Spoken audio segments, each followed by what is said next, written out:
Your world, your challenges, your faith. When faith within engages the world without, there's power.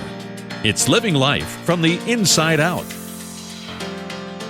Over the course of our lifetimes, about 17% of us will become caregivers for our parents, which also means that some of us will be cared for by our children. It sounds like it could be challenging and exhausting and maybe awkward. So what might we learn from people who've already traveled that road? We'll talk about that today on Family Life's Inside Out. I'm Martha Manikas Foster, and my guest is Linda Winn, author of the book The Road to Glory, Walking Mama Home. Welcome, Linda, to Inside Out. Thank you, Martha. It's a pleasure to be with you today. I appreciated reading your book, and I'm looking forward to what we can discuss today. So let's just start off here, Linda.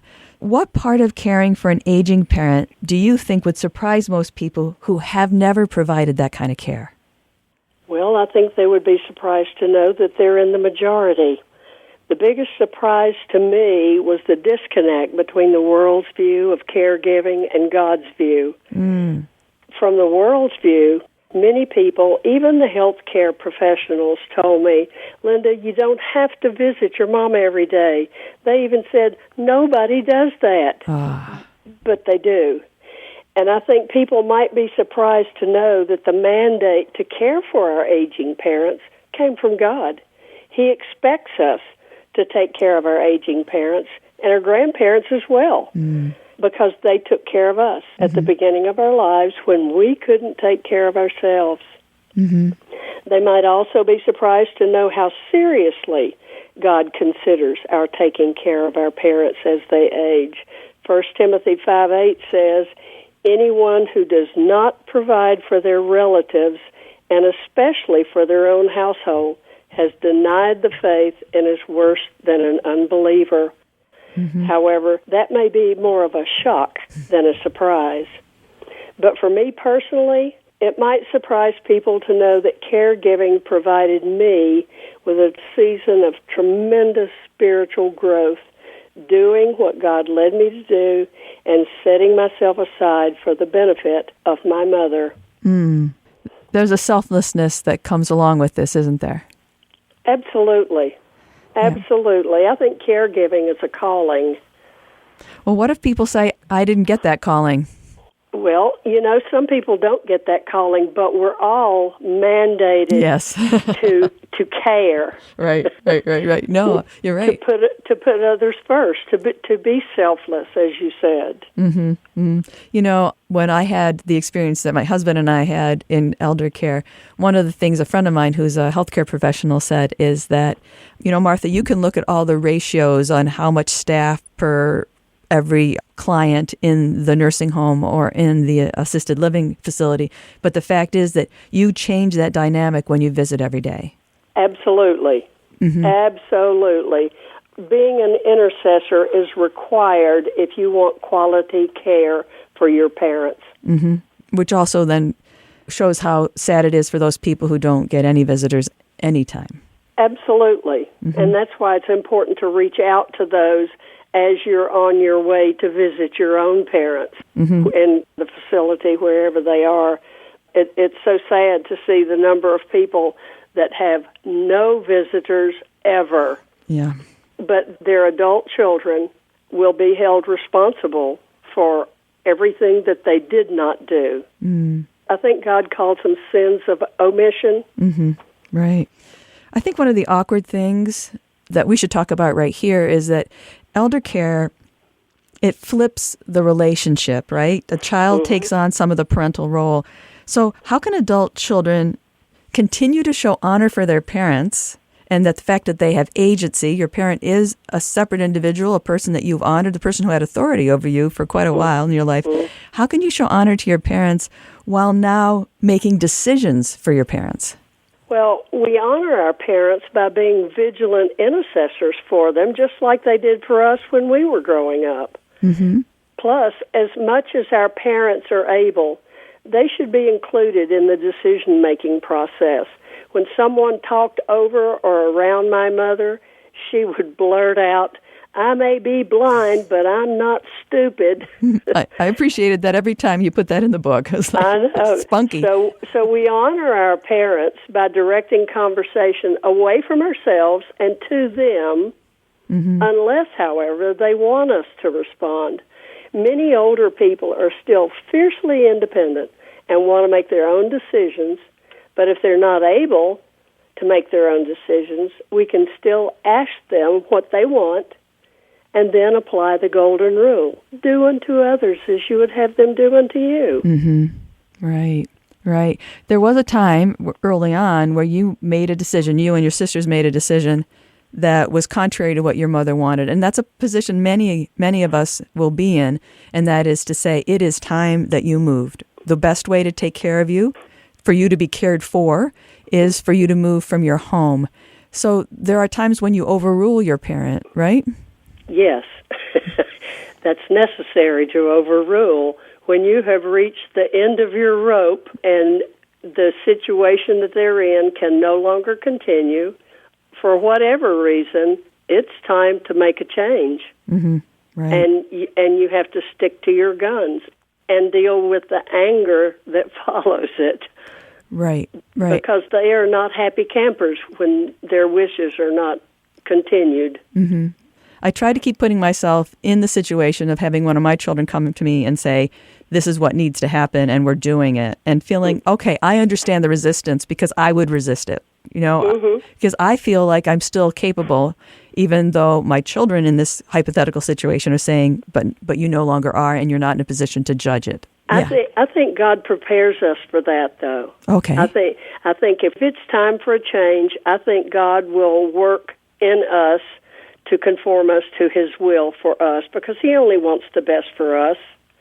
And I think because you and I have been in this situation, when our time comes, God will have worked in us. He's worked in us by our helping our parents out. You're absolutely right that it is a training ground, even though that's not the primary reason for it, but it is a training ground for yes, it is. For being in that situation. You're absolutely right. Well, let me take a moment here to reintroduce you to our audience.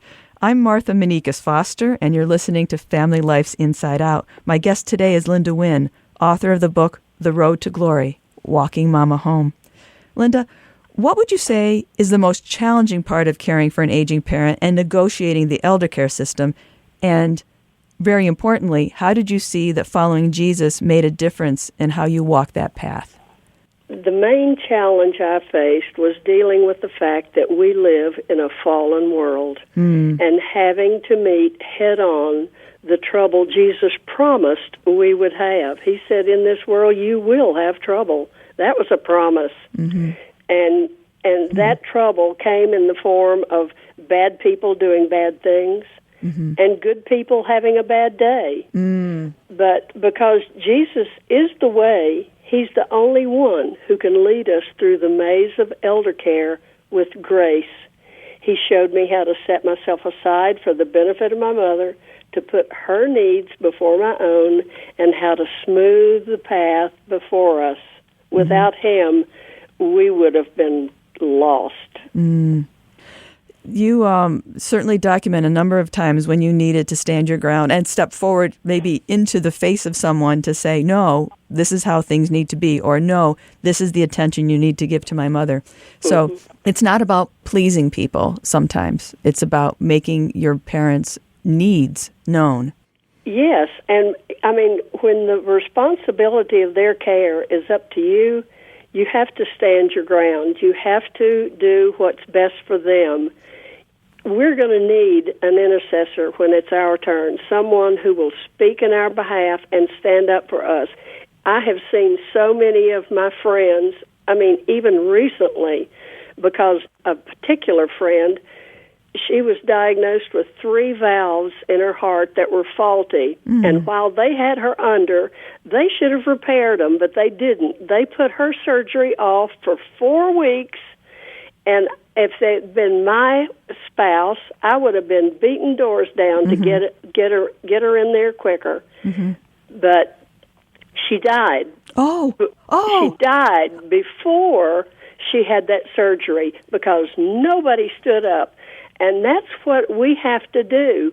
When we know we're right, we must stand up for those we love. Nobody else is going to do it. No, you're right. And in your particular case, you were even given this as a mandate, not only from our Lord, but also from your dad.